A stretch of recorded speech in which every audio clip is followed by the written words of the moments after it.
Selamat pagi, puji syukur atas hari baru yang Tuhan berikan. Pagi ini kita akan merenungkan sebuah pasal yang mungkin jarang kita bahas, yaitu Bilangan 30, yang berisi peraturan tentang nazar atau janji. Mungkin terdengar kuno, tetapi pasal ini berbicara tentang sesuatu yang sangat mendasar dalam hubungan kita dengan Allah, yaitu apakah perkataan kita bisa dipercaya oleh-Nya. Mari kita siapkan hati untuk mendengar apa yang Tuhan ingin ajarkan tentang kekudusan sebuah janji. Di Bilangan 30 saya akan membacakan ayat yang kedua. Apabila seorang laki-laki bernazar atau bersumpah kepada Tuhan sehingga ia mengikat dirinya kepada suatu janji, maka janganlah ia melanggar perkataannya itu. Haruslah ia berbuat tepat seperti yang diucapkannya. Bapak Ibu, Gema kabar baik hari ini diambil dari santapan harian hari Kamis tanggal 23 Oktober 2025 berjudul Nazar dan Kepemimpinan Laki-laki. Nazar adalah janji yang langsung diberikan kepada Allah. Seorang laki-laki yang bernazar bertanggung jawab atas nazar yang diucapkannya. Lain halnya dengan perempuan. Jika seorang perempuan bernazar ketika ia masih gadis dan berada di rumah ayahnya, maka nazarnya berlaku jika ayahnya tidak melarangnya dan tidak berlaku jika ayahnya melarangnya. Ketika gadis yang bernazar itu kemudian menikah, maka nazarnya berlaku jika suaminya tidak melarangnya dan tidak berlaku jika suaminya langsung melarangnya ketika mendengarnya. Adapun nazar seorang janda atau seorang perempuan yang diceraikan berlaku bagi dirinya.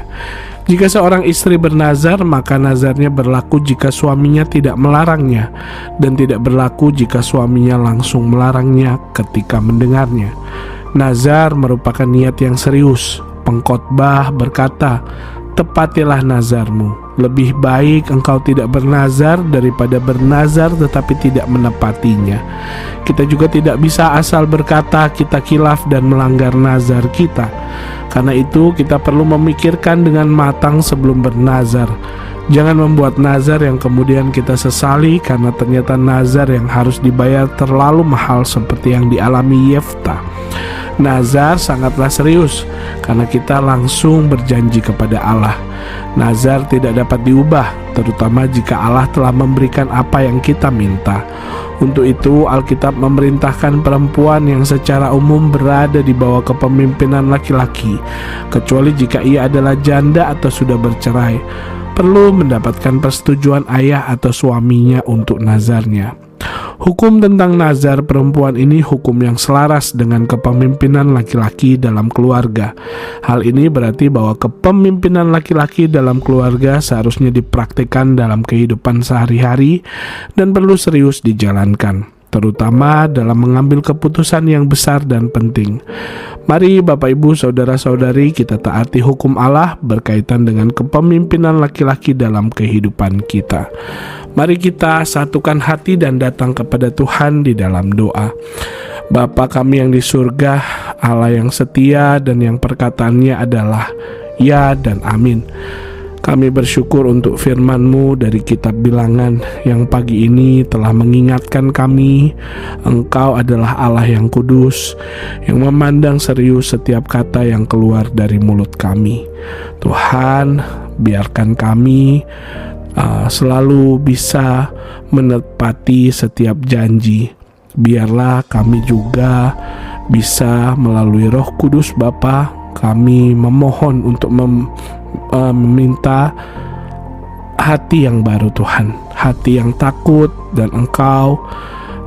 Biarlah kami bisa menghargai kekudusan sebuah janji. Tolong kami agar tidak gegabah dalam berbicara. Biarlah ya kami sungguh-sungguh ya, dan tidak kami adalah tidak. Mampukan kami untuk berbuat tepat seperti yang kami ucapkan. Terima kasih karena di dalam Tuhan Yesus Kristus Engkau telah mengampuni semua kegagalan kami. Dialah yang telah menepati janji dan menggenapi janjinya dengan sempurna bagi kami. Pimpinlah kami sepanjang hari ini untuk hidup dalam kebenaran dan integritas, agar nama-Mu saja yang dimuliakan melalui hidup kami. Di dalam nama Tuhan Yesus Kristus, Sang Janji yang telah digenapi, kami berdoa. Amin. Bapak Ibu, selamat menjalani hari dan beraktivitas di dalam Tuhan. Tuhan Yesus memberkati.